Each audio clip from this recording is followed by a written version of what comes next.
बेटा good morning to all of you. बेटा class 11th जो हमारे पास नेक्स्ट टॉपिक है वो क्या है? System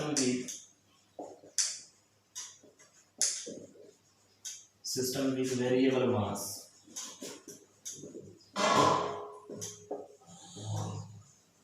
system with variable mass या हम कह सकते हैं रॉकेट सिस्टम।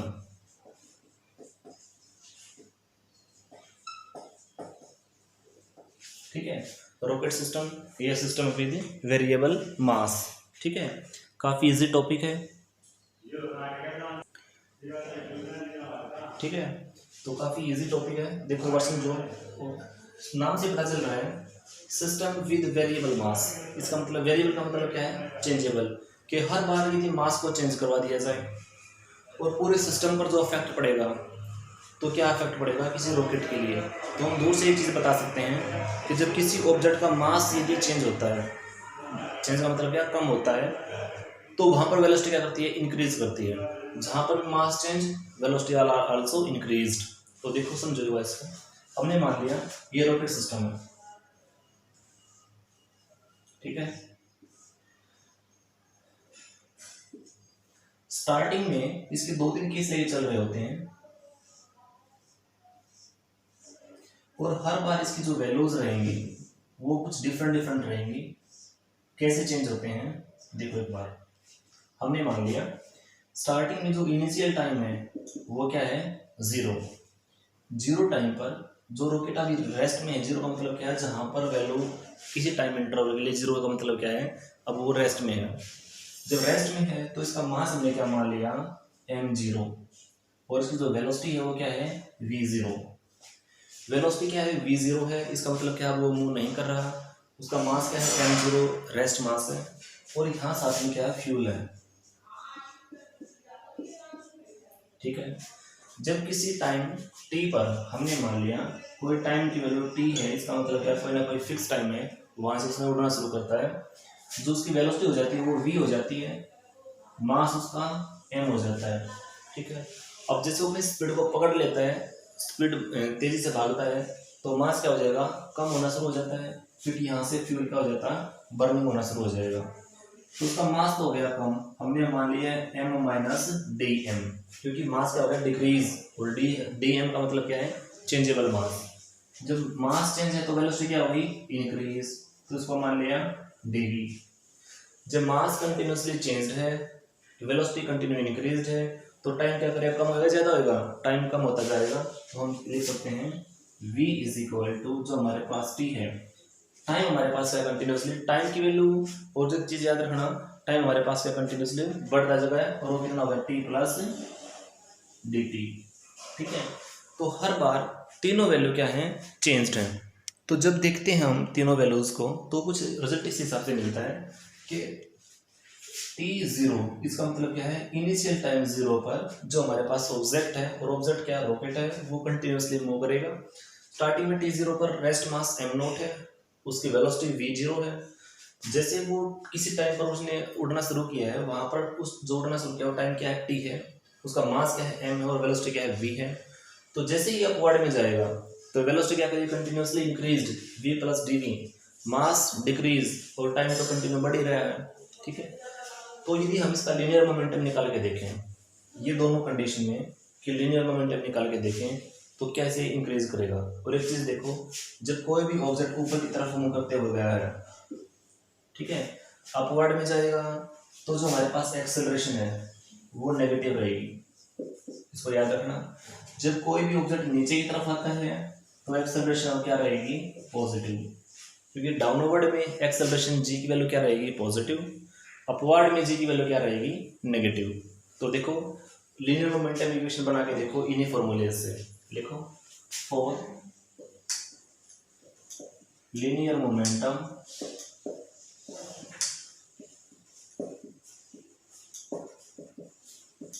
विल बी, जब लीनियर मोमेंटम की इक्वेशन बना करके देखते हैं तो रिजल्ट क्या बनता है? लीनियर मोमेंटम क्या होता है? p is equal to mass into velocity. ठीक है, p is equal to mass into velocity, और मास इंटू वेलोसिटी इसमें अप्लाई करके देखो तो कितना हो जाएगा? इस केस के लिए मास into velocity it means m into v। और यहाँ पर मास इंटू वेलोसिटी अप्लाई करके देखो, मास कितना है m माइनस डी एम, और वेलोसिटी क्या है v plus d we.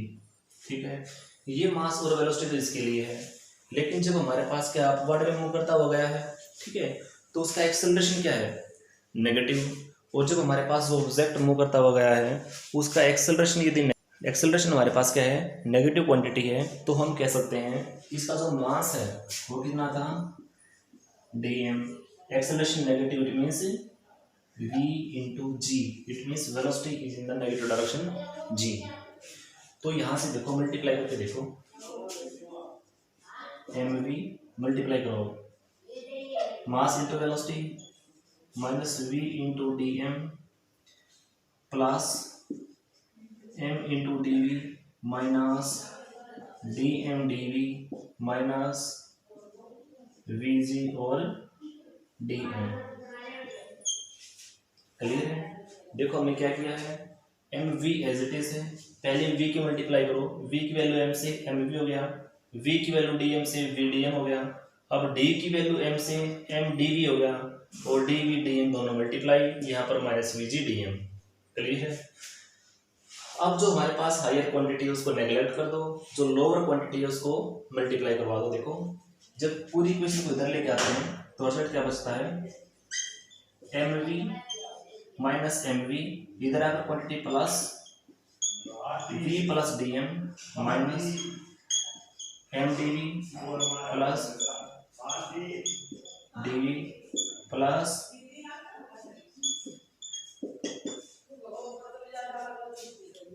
Zero.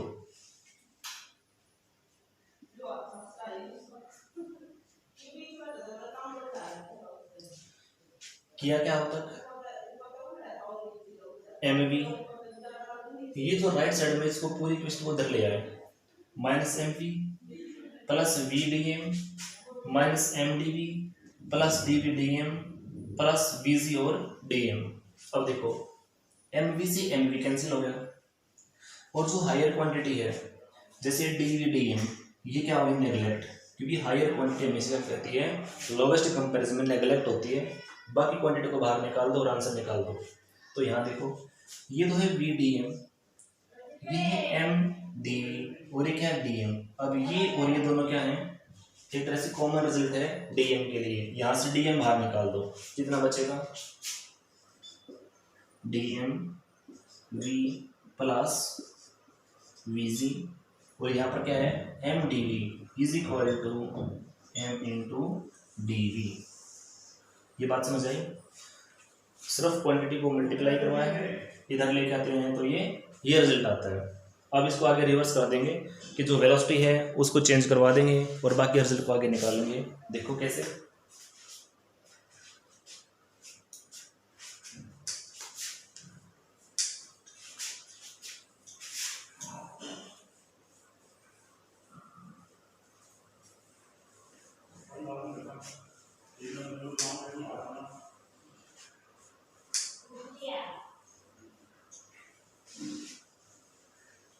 तो ये जो रिजल्ट आया है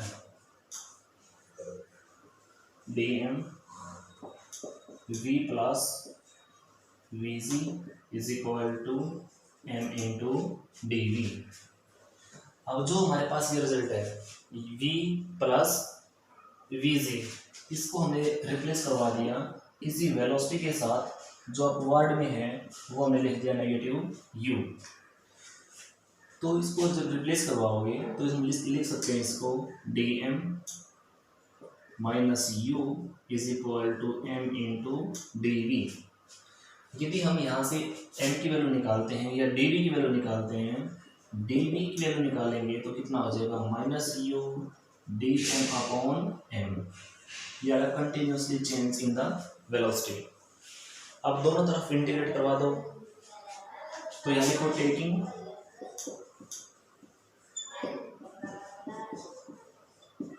इंटीग्रेशन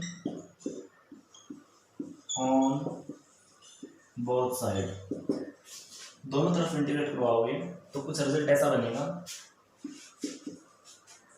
इंटीग्रेशन v0, और एक चीज याद रखना जब भी हम इंटीग्रेट करवा रहे हैं तो इनिशियल वेलोसिटी से लेकर के फाइनल वेलोसिटी की तरफ हमारे पास क्या रहती हैं, वैल्यू चेंज होती हैं। ठीक है, तो जो हमारे पास इनिशियल वेलोसिटी है वो क्या हो जाएगी v0, फाइनल वेलोसिटी v, और वैल्यू क्या है dv is equal to minus u d m upon m, और यहाँ पर जो m है वो कितना है m0 इनिशियल, फाइनल कितना है m है। क्लियर है। dv it means dv initial value v0, final value v, initial mass m0, final mass small m। ठीक है, अब दोनों तरफ इंटीग्रेट करवाने के बाद वैल्यू आराम से निकाल सकते हैं। देखो कैसे,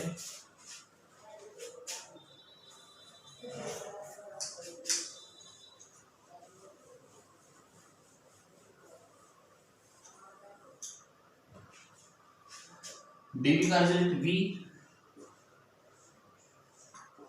v0 से लेके v की वैल्यू माइनस u, और dm और m रिजल्ट क्या रहेगा log m, m0 और m। क्लियर है। जैसे इसको सोल्व करवाओगे तो कुछ रिजल्ट ऐसा बनेगा, v की वैल्यू अप्लाई करो, v minus v0 is equal to minus u log m minus log m0। एक चीज याद रखना, जो हमारे पास रिजल्ट आया कंटिन्यूसली वेरिएबल का चेंज होने के बाद v की वैल्यू क्या है v0, और v हमारे पास क्या है v0 is equal to minus u log m की वैल्यू क्या है m, और m की जाए एक तरह से m0। तो ये रिजल्ट हमारे पास v minus v0 minus u, इसको लिख सकते हैं, फॉर्मूला आया था हमारे पास, देखो log a minus log b is equal to log a by b। ठीक है बेटा, इस रिजल्ट को याद रखना, log a minus log b जो ऑलवेज किसके इक्वल होता है, log a by b। log a by b with the formation of an division always is equal to log a by b। तो यहाँ पर log a बाई b पे apply करके देखते हैं तो कुछ रिजल्ट बढ़ेगा, log a by b it means m upon m not. ठीक है, जो m अपॉन m नोट का मतलब क्या है, ये दोनों क्वांटिटी किससे रिप्लेस करवा दिया, a और b से। तो यहाँ रिजल्ट बनेगा v minus v0 minus u log m upon m note है जो ये रिजल्ट। इसको रिवर्स करवा दो, रिवर्स करवाएंगे तो नेगेटिव नेगेटिव कैंसिल हो जाएगा, तो रिजल्ट क्या बचेगा v minus v0 minus u minus log m naught upon m। अब देखिए छोटी सी चीज समझने के लिए है, ये जो नेगेटिव वैल्यू है ये कैसे आई है, क्योंकि हमने जो log के पीछे क्वांटिटी है m अपॉन m नोट उसको रिवर्स करवा दिया, और जब रिवर्स करवाते हैं तो क्या हो जाता है m नोट अपॉन m। जब दोनों क्वांटिटी रिवर्स होती हैं तो ये नेगेटिव नेगेटिव क्या हो जाएगा पॉजिटिव। तो आगे देखो, देखो बेटा किसी बच्चे को ये समझ ना आया हो ना तो समझो, हमारे पास छोटा सा फॉर्मूलाज होता है, वो क्या है v initial value final value, initial final दोनों वैल्यू कैसे बने हैं इंटीग्रेट। जब हम किसी क्वांटिटी को इंटीग्रेट करवाते हैं, ठीक है, तो हमारा मोटो क्या होता है कि सबसे पहले जैसे dv की वैल्यू है, dv को v में चेंज करो, dm को m में लेकर के आओ। ऐसा क्यों है, क्योंकि हमारे पास कंटिन्यूसली वेरिएबल से लेकर कांस्टेंट में लेके आना होता है। इनिशियल वैल्यू हमारे पास लेफ्ट नीचे नीचे तरफ होती है, फाइनल वैल्यू अपवर्ड में होती है। ऐसा ही हमारे पास क्या है, नीचे वाली क्वांटिटी इनिशियल नीचे तरफ रहेगी और फाइनल अपवर्ड में रहेगी। ठीक है, तो जो dv है इसका इंटीग्रेशन क्या होता है इज v, 11th में है ये फर्स्ट चैप्टर के अंदर। याद रखना कि dx इंटीग्रेशन क्या रहेगा ऑलवेज x रहेगा, तो इसलिए dx का क्या बना है x बना है, तो dv का क्या हो जाएगा v हो जाएगा, हम इसलिए v लिख दिया। ऐसे हमारे पास क्या है 1/m, और जो क्वांटिटी यदि 1 के डिवाइड में है रेसिप्रोकल है, इसको हम किस फॉर्म में लिखेंगे, इंटीग्रेशन 1/m dm। अब देखो यहाँ जो 1/m dm है, क्योंकि u यहाँ पर क्या है कांस्टेंट है, तो 1/m dm जब सेम वेरिएबल है कि m नीचे ही है और m मल्टीप्लाई है, या ऐसा हो जाता कि x नीचे होता और dx यहाँ होता, दोनों क्वांटिटी यदि बराबर हैं तो वहाँ पर एक चीज़ हमेशा याद रखना, जब दोनों क्वांटिटी बराबर होंगी तो वो करंट की रिजल्ट किस में आता है, लॉग फॉर्मेशन में आएगा। ठीक है, तो ये रिजल्ट हमारे पास क्या है, लॉग फॉर्मेशन में, और लॉग में कितना हो जाएगा, x या m। ठीक है, तो dv का रिजल्ट क्या बना, v, initial value v not, final value v, जो कि ये है। यहाँ पर नेगेटिव ये क्वांटिटी बाहर है, m it means log m quantity, ये log m हो गया, और दोनों quantity m not upon m, ये रिजल्ट यहाँ पर एज इट इज है। ठीक है, तो इसको जब रूल होता है हमारे पास फाइनल इनिशियल, इनिशियल फाइनल, तो यहाँ से देखो अपवर्ड लिमिट क्या है, upper two lower limit put होती है। पहले अपर लिमिट u, v की जगह क्या है v, और v की जगह v not minus u as it is. Upper quantity क्या है m और लोअर क्वांटिटी क्या है m नॉट, दोनों के बीच में नेगेटिव साइन हमेशा रहेगा। ठीक है, v minus v not as it is minus u quantity as it is log m minus m not. Formula होता है यहाँ पर, एक मैथमेटिक्स में हमने पढ़ा हुआ होता है कि जो भी रिजल्ट आता है हमारे पास log a बाई बी के लिए, log a बाई बी का जो रिजल्ट रहेगा वो log a बाई बी रहता है। log a बाई बी का मतलब क्या है, log a minus log b, क्योंकि दोनों वेरिएबल हमारे पास क्या है, क्वांटिटी नेगेटिव के लिए। ठीक है, तो इसमें रिजल्ट क्या होगा, log a by b m upon m not. ठीक है, अब जब हम इस क्वांटिटी को रिवर्स करते हैं, रिवर्स करेंगे तो कोई ना कोई साइन आता है, उसका नाम क्या है, नेगेटिव साइन। तो नेगेटिव साइन होगा ये, अब नेगेटिव नेगेटिव पॉजिटिव। ठीक है, आगे सॉल्व करो।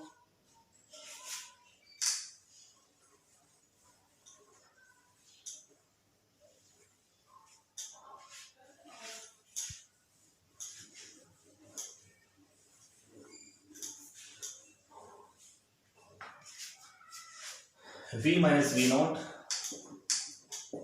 Is equal to negative negative positive u log m not upon m। ठीक है, अब जो v नॉट है, v नॉट को उधर लेके जाओ तो क्वांटिटी कितना आ जाएगी, प्लस के अंदर, तो v इज इक्वल टू v0 plus u log m not upon m। This is the complete velocity of rocket launcher during the time of motion to gain higher values। ठीक है, अब यदि हम इसको आगे बढ़ाना चाहें इक्वेशन को, तो आगे बढ़ा सकते हैं कैसे, कि हमने पढ़ रखा जो इनिशियल वेलोसिटी होती है किसी भी ऑब्जेक्ट के लिए वो क्या रहती है, ऑलवेज जीरो। जब कोई भी वेलोसिटी के लिए जो इनिशियल वैल्यू है वो क्या रहेगी, ऑलवेज जीरो। जब जीरो वैल्यू पुट होती है तो हम इसको लिख सकते हैं, v can be written as u log m naught upon m। This is the final velocity for the motion of an object from v is equal to u log m naught upon m। Clear है, तो ये हमारे पास क्या है, total result है। ठीक है, तो यहाँ लिखो this is required answer.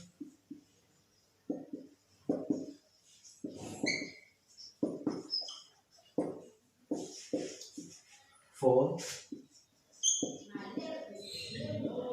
system of variable mass